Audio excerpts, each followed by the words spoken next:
और अब खबरों में आगे बात करते हैं लखनऊ की, जहां पर उपचुनाव को लेकर सियासी हलचल तेज है। मझवा सीट की कमान अजय राय को सौंपने से बढ़ी है सियासी हलचल।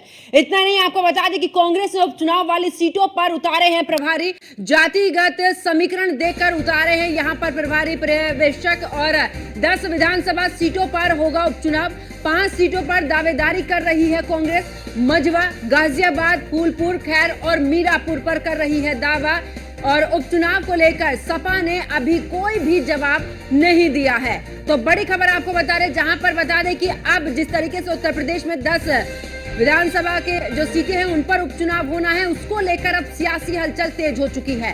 अब कांग्रेस भी पूरे तरीके से चुनावी मैदान में उतरने की तैयारी में है। मझवा सीट की कमान अजय राय को सौंपने से बड़ी है सियासी हलचल, क्योंकि कांग्रेस ने उपचुनाव वाली सभी सीटों पर उतारे हैं यहाँ पर अपने प्रभारी। और साथ ही आपको ये भी बता दें कि जातिगत समीकरण को देखकर यहाँ पर प्रभारी और पर्यवेक्षक उतरे हैं, जातिगत समीकरण को पूरे तरीके से साधने की कोशिश। तो उपचुनाव को लेकर सियासी हलचल तेज हो चुकी है। इतने में आपको ये भी बता दें कि अब कांग्रेस की तरफ से 5 सीटों पर दावेदारी इस दौरान देखी जा रही है।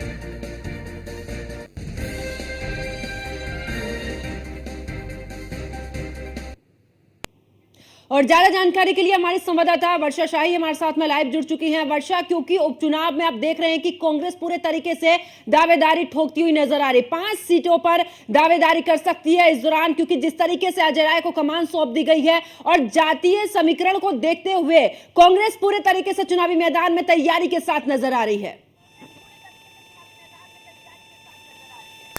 देखिए, बिल्कुल पहले भी अजय राय कह चुके हैं कि वो 5 सीटों पर दावेदारी देंगे। उन्होंने केंद्र को भेज दिया है कि किस तरह से कौन सी 5 सीटें हैं जिन पर कांग्रेस उपचुनाव लड़ेगी। उसके साथ ही साथ अब क्लियर हो गया है कि जो पर्यवेक्षक और प्रभारी उतारे गए उसके हिसाब से जो 5 सीटें हैं वो गाजियाबाद, फूलपुर, मझवा, ये सारी सीटें 5 सीटें हैं जो कांग्रेस चुनाव लड़ना चाहती है, जिन पे उत्तर प्रदेश के उपचुनाव में। उसके साथ ही साथ देखिए, पर्यवेक्षक के साथ साथ 10 सीटों पर कांग्रेस ने प्रभारी उतारे हैं। प्रभारी इस तरह उतारे हैं कि जातिगत समीकरण को देखते हुए किस जिले में कौन से प्रभारी रहेंगे उसको देखते हुए इस बार जो प्रभारी हैं उनको उतारे गए हैं। और देखा जा रहा है कि किन सीटों पे किस तरह से चुनाव लड़ा जाएगा।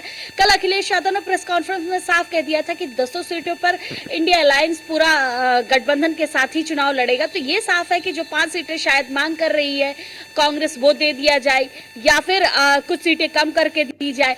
तो अभी जो बैठक होनी है, जो बातचीत होनी है उपचुनाव को लेकर, वो अभी बाकी है। लेकिन कोई जवाब तलब नहीं किया जा रहा कि कितनी सीटों पर कौन चुनाव लड़ेगा। लेकिन कांग्रेस की तरफ से एक चीज साफ हो चुकी है कि वो 5 सीटों की मांग कर रही है। इन 5 सीटों पर वो अपनी दावेदारी देना चाह रही है और दावेदारी देने के साथ साथ वो अपनी मजबूती भी साबित करना चाह रही है कि इन 5 सीटों पर हमारी मजबूती कैसी है। देखिए, लोकसभा का परिणाम जैसा रहा उसको देखते हुए कांग्रेस इंडिया अलायंस के साथ गठबंधन जैसा चल रहा है उसको लेकर एक बड़ी दावेदारी खेल चुकी है। लेकिन अब दोबारा, क्योंकि उपचुनाव है, उपचुनाव में जिस तरह से देखिए, क्योंकि उत्तर प्रदेश में सपा का एक बोलबाला है, सपा के बोलबाला होने की वजह से सपा कोई भी रिस्क लेना नहीं चाह रही। और लेकिन वर्षा, ऐसे में सवाल ये भी खड़ा होता है, क्योंकि समाजवादी पार्टी जो ये 10 सीटें हैं, 5 पर समाजवादी पार्टी और 5 पर इस दौरान बीजेपी, इन्हीं की वो 10 सीटें कुल मिलाकर हैं।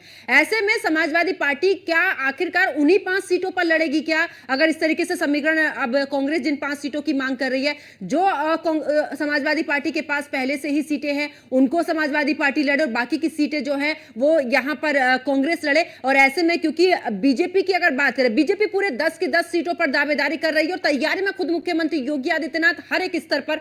ऐसे में क्या लगता है, अगर कांग्रेस चुनाव लड़ती है उन 5 सीटों पर, क्या लगता है बीजेपी का मुकाबला कर पाएगी? क्योंकि समाजवादी पार्टी तो अपने स्तर पर अलग ही मजबूत है उत्तर प्रदेश में।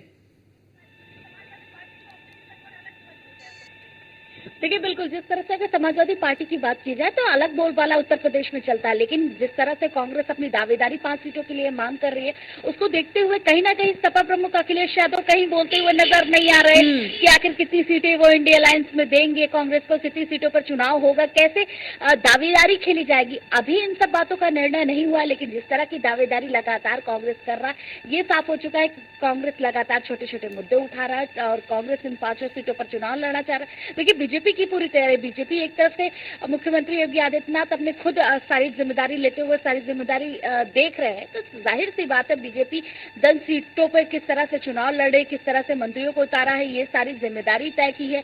हर महीने उनका फॉलोअप किया जाता है। उसके साथ साथ 4 महीने के अंतर पर जिस तरह से बीजेपी प्रभारी मंत्री चेंज करती है, ये साफ हो चुका है कि उनकी दावेदारी तो पक्की है। उत्तर प्रदेश में जिस तरह से देखिए, क्योंकि लोकसभा का रिजल्ट आने के बाद कुछ बदलाव तो हुए, लेकिन जो आने वाले उपचुनाव है उसको किस तरह से बदला जा सकता है, किस तरह से क्या काम किया जा सकता है, उसको लेकर इंडिया अलायंस भी काफी काम कर रहा है। उसमें चाहे कांग्रेस की बात करें या सपा की दावेदारी की बात करें, सपा की दावेदारी ज्यादा देखी जा रही है, इसलिए भी क्योंकि जिस तरह का लोकसभा का रिजल्ट रहा है उसमें सपा ने काफी दम दिखाया है और कई